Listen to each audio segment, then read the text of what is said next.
Hello friends, आज जो मैं कॉन्सेप्ट आप लोगों के लिए लेकर के आया हूं वो है ऑब्जेक्शन हैंडलिंग का तरीका। आज बेसिकली हम लोग डिस्कस करेंगे ऑब्जेक्शन को किस तरीके से हैंडल करना है। तो जो सबसे कॉमन ऑब्जेक्शन कस्टमर रेज करता है प्रेजेंटेशन देखने के बाद वो है कि एलआईसी में रिटर्न्स बहुत कम है। तो उसे किस तरीके से हैंडल करना है आज इस वीडियो में मैं आप लोगों को बताऊंगा।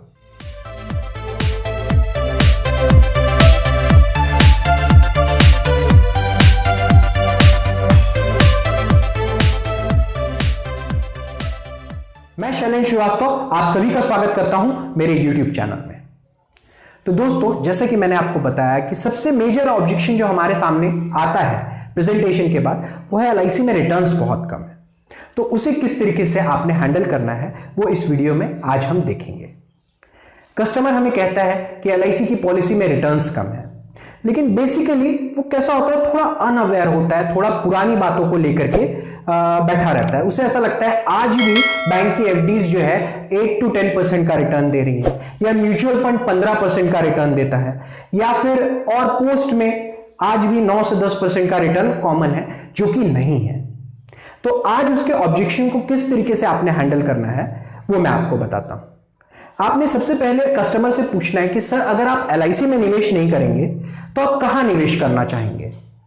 यूजुअली रिटर्न्स की बात जहां आती है तो सबसे पहला जो इंस्ट्रूमेंट लोग फाइनेंशियल इंस्ट्रूमेंट सेविंग्स के लिए सोचते हैं, जो उनके दिमाग में आता है वो है म्यूचुअल फंड। उनके हिसाब से म्यूचुअल फंड एक बहुत ज्यादा रिटर्न देने वाला इंस्ट्रूमेंट है, जहां से कि वो बहुत ज्यादा रिटर्न पा सकते हैं। तो आपने उन्हें किस तरीके से हैंडल करना है वो इस वीडियो में हम लोग देखेंगे। आपने उससे यही पूछना है कि सर, आप मुझे इतना बताइए कि अगर आप यहां नहीं डालेंगे, म्यूचुअल फंड में निवेश करेंगे, तो आपको कितना परसेंट रिटर्न म्यूचुअल फंड देगा। यूजुअली जो कस्टमर का रहता है वो रहता है 10 to 12%। तो आप उन्हें रियल फैक्ट बताइए कि यूजुअली जो म्यूचुअल फंड्स हैं वो लॉन्ग टर्म में 8 से 10% से ज्यादा रिटर्न नहीं देते हैं। ज्यादातर म्यूचुअल फंड 8 से 10% के एवरेज रिटर्न में ही रिटर्न्स पास ऑन करते हैं। मतलब अगर आप निवेश करेंगे तो आपको 8 से 10% के बीच में रिटर्न दिया जाएगा। तो हम एवरेज पकड़ लेते हैं कि म्यूचुअल फंड 9% का रिटर्न आपको देगा। अब आपने कस्टमर से पूछना है कि सर, मुझे एक बात बताइए कि वहीं अगर आप एलआईसी में डालते हैं तो आपको क्या लगता है एलआईसी में क्या इंटरेस्ट रेट है। मोस्टली कस्टमर अवेयर नहीं होता है कि कितना इंटरेस्ट रेट एलआईसी की पॉलिसीज में दिया जाता है। तो आपने उसे बताना है कि जो इंटरेस्ट रेट यूजुअली एलआईसी पे करती है वो होता है 6 to 8% का। तो हम मान के चलते हैं एवरेज में पॉलिसीज एलआईसी की 7% का रिटर्न देगी। आपने कस्टमर को समझाना है कि अगर आप 1 लाख रुपए एवरी ईयर अगर म्यूचुअल फंड में निवेश करते हैं तो वहां से जो आपको इंटरेस्ट मिलेगा, जमा होगा, वो होगा 9,000 रुपए का, 9% इंटरेस्ट के हिसाब से। वहीं एलआईसी में अगर आप निवेश करते हैं 1 लाख रुपए सालाना, तो वहां पर आपको 7,000 रुपए मिलेगा। ऑल्दो एलआईसी सम एश्योर्ड के ऊपर बोनस डिक्लेयर करती है, but that is a different topic, उस पर हम नहीं आएंगे। तो हम स्टिक करके रहते हैं कि अगर 7% रिटर्न हम कैलकुलेट करें तो वो आ जाता है 7,000 का। दोनों का डिफरेंस हुआ सिर्फ 2,000 रुपए का। वहां आपको 9,000 मिलेंगे, यहां 7,000 रुपए एडिशनल मिलेंगे।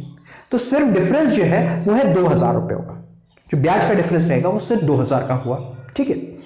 अब आपने कस्टमर को समझाना है कि ये जो 2,000 रुपए एलआईसी आपको कम दे रही है, उसके एवरेज में एलआईसी आपको 5 एडिशनल बेनिफिट देती है। 5 एडिशनल बेनिफिट्स आपको एलआईसी की ओर से उन 2,000 के एवरेज में मिलता है।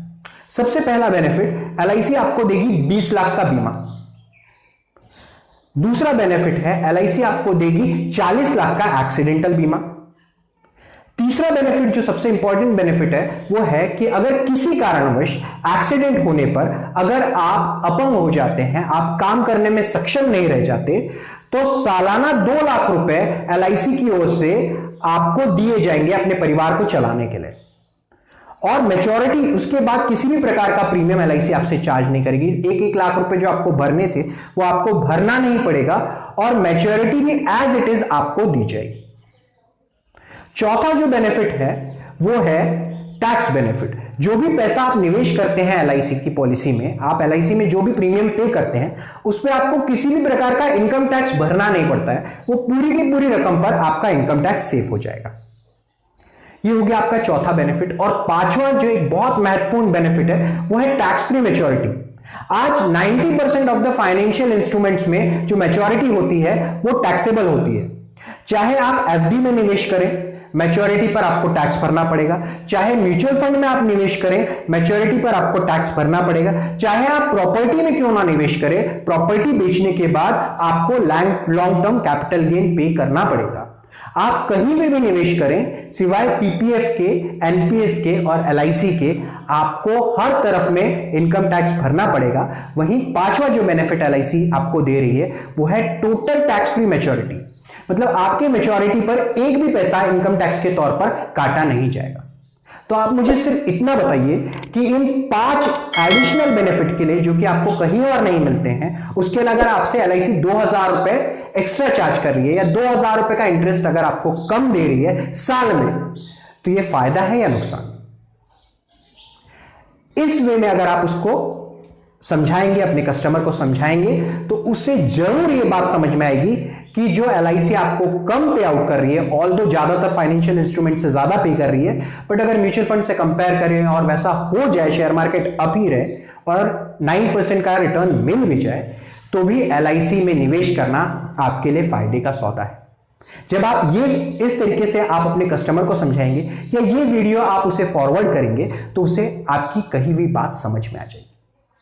प्लान आप कोई भी दे सकते हैं। आप चाहें तो new endowment plan 914 number table दे सकते हैं, जीवन लाभ दे सकते हैं, जीवन आनंद दे सकते हैं, जीवन लक्ष्य दे सकते हैं। उसकी रिक्वायरमेंट को देखते हुए जो भी प्लान वो चूज करे, आप उसे समझाइए। लेकिन जब भी आपके सामने ये ऑब्जेक्शन रेज हो कि एलआईसी की पॉलिसी आपको कम रिटर्न दे रही है, तो ये वीडियो उसे जरूर दिखाएं। अगर आपको ये वीडियो पसंद आया हो तो do like, share and subscribe to my channel. Thank you for watching this video.